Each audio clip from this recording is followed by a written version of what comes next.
대통령 박근혜를 파면한다. 피청구인의 법 위배 행위가 헌법 질서에 미치는 부정적 영향과 파급 효과가 중대하므로 피청구인을 파면함으로써 얻는 헌법 수호의 이익이 압도적으로 크다고 할 것입니다. 이에 재판관 전원의 일치된 의견으로 주문을 선고합니다. 주문, 피청구인 대통령 박근혜를 파면한다. 피청구인에게 보고되는 서류는 대부분 부속 비서관 정호성이 피청구인에게 전달하였는데 정호성은 2013년 1월경부터 2016년 4월경까지 각종 인사자료, 국무회의 자료, 대통령 해외 순방 일정과 미국 국무부 장관 접견 자료 등 공무상 비밀을 담고 있는 문건을 최서원에게 전달하였습니다. 최서원은 그 문건을 보고 이에 관한 의견을 주거나 내용을 수정하기도 하였고 피청구인의 일정을 조정하는 등 직무활동에 관여하기도 하였습니다.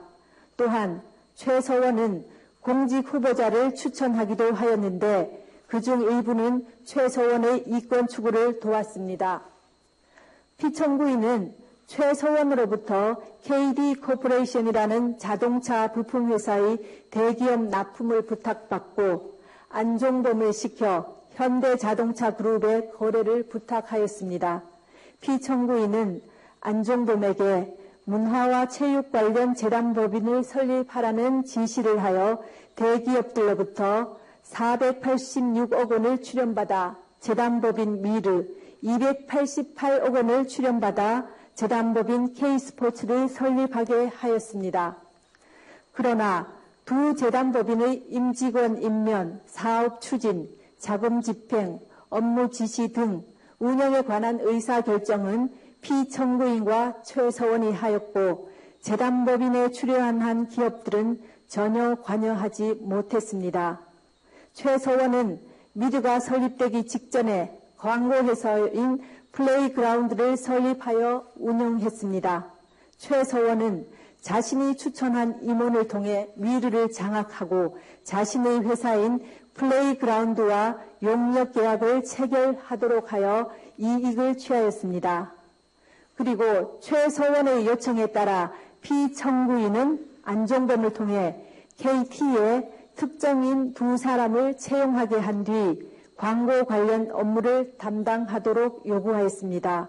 그 뒤 플레이그라운드는 KT의 광고 대행사로 선정되어 KT로부터 68억여 원에 이르는 광고를 수주했습니다. 또 안종범은 피청구인 지시로 현대자동차 그룹의 플레이그라운드 소개 자료를 전달했고 현대와 기아자동차는 신생 광고회사인 플레이그라운드에 9억여 원에 달하는 광고를 발주했습니다.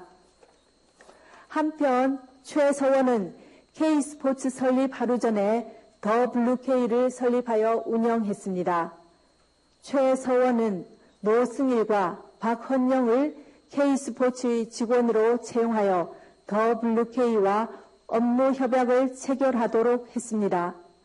피청구인은 안종범을 통하여 그랜드코리아 레저와 포스코가 스포츠팀을 창단하도록 하고 더블루K가 스포츠팀의 소속 선수 에이전트나 운영을 맡기도록 하였습니다. 최서원은 문화체육관광부 제2차관 김종을 통해 지역 스포츠클럽 전면 개편에 대한 문화체육관광부 내부 문건을 전달받아 K스포츠가 이에 관여하여 더블루K가 이익을 취할 방안을 마련했습니다. 또 피청구인은 롯데그룹 회장을 독대하여 5대 거점 체육인재 육성사업과 관련해 하남시에 체육시설을 건립하려고 하니 자금을 지원해 달라고 요구하여 롯데는 K스포츠에 70억 원을 송금했습니다. 다음으로 피청구인의 이러한 행위가 헌법과 법률에 위배되는지 보겠습니다. 헌법은 공무원을 국민 전체에 대한 봉사자로 규정하여 공익의 실현 의무를 천명하고 있고 이 의무는 국가공무원법과 공직자윤리법 등을 통해 구체화되고 있습니다. 피청구인의 행위는 최서원의 이익을 위해 대통령의 지위와 권한을 남용한 것으로서 공정한 직무 수행이라고 할 수 없으며 헌법과 국가공무원법, 공직자윤리법 등을 위배한 것입니다. 또한 재단법인 미르와 K스포츠의 설립, 최서원의 이권 개입에 직간접적으로 도움을 준 피청구인의 행위는 기업의 재산권을 침해하였을 뿐만 아니라 기업 경영의 자유를 침해한 것입니다. 그리고 피청구인의 지시 또는 방치에 따라 직무상 비밀에 해당하는 많은 문건이 최서원에게 유출된 점은 국가공무원법의 비밀 엄수 의무를 위배한 것입니다. 지금까지 살펴본 피청구인의 법 위반 행위가 피청구인을 파면할 만큼 중대한 것인지에 관하여 보겠습니다. 대통령은 헌법과 법률에 따라 권한을 행사해야 함은 물론 공무 수행은 투명하게 공개하여 국민의 평가를 받아야 합니다. 그런데 피청구인은 최서원의 국정 개입 사실을 철저히 숨겼고 그에 관한 의혹이 제기될 때마다 이를 부인하며 오히려 의혹 제기를 비난하였습니다. 이로 인해 국회 등 헌법기관에 의한 견제나 언론에 의한 감시 장치가 제대로 작동될 수 없었습니다.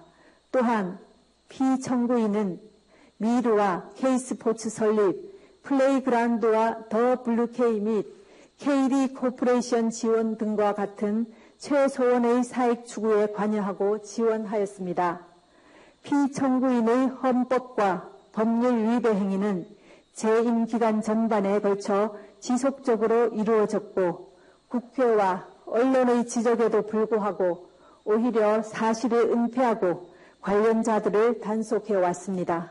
그 결과 피청구인의 지시에 따른 안종범, 김종, 정호성 등이 부패 범죄 혐의로 구속 기소되는 중대한 사태에 이르렀습니다. 이러한 피청구인의 위헌 위법 행위는 대의민주주의 원리와 법치주의 정신을 훼손한 것입니다. 한편 피청구인은 대국민 단화에서 진상규명에 최대한 협조하겠다고 했으나 정작 검찰과 특별검사의 조사에 응하지 않았고 청와대에 대한 압수수색도 거부하였습니다. 이 사건 소추와 관련한 피청구인의 일련의 언행을 보면 법 위배 행위가 반복되지 않도록 하여야 할 헌법 수호 의지가 드러나지 않습니다. 결국 피청구인의 위헌 위법 행위는 국민의 신임을 배반한 것으로 헌법 수호의 관점에서 용납될 수 없는 중대한 법 위배 행위라고 보아야 합니다. 피청구인의 법 위배 행위가 헌법 질서에 미치는 부정적 영향과 파급 효과가 중대하므로 피청구인을 파면함으로써 얻는 헌법 수호의 이익이 압도적으로 크다고 할 것입니다. 이에 재판관 전원의 일치된 의견으로 주문을 선고합니다. 주문, 피청구인 대통령 박근혜를 파면한다. 이 결정에는 세월호 참사와 관련하여 피청구인은 생명권 보호 의무를 위반하지는 않았지만 헌법상 성실한 직책 수행 의무 및 국가공무원법상 성실 의무를 위반하였고 다만 그러한 사유만으로는 파면 사유를 구성하기 어렵다는 재판관 김이수, 재판관 이진송의 보충 의견이 있습니다. 또한 주문, 피청구인 대통령 박근혜를 파면한다. 피청구인의 법 위배 행위가 헌법 질서에 미치는 부정적 영향과 파급 효과가 중대하므로 피청구인을 파면함으로써 얻는 헌법 수호의 이익이 압도적으로 크다고 할 것입니다. 이에 재판관 전원의 일치된 의견으로 주문을 선고합니다.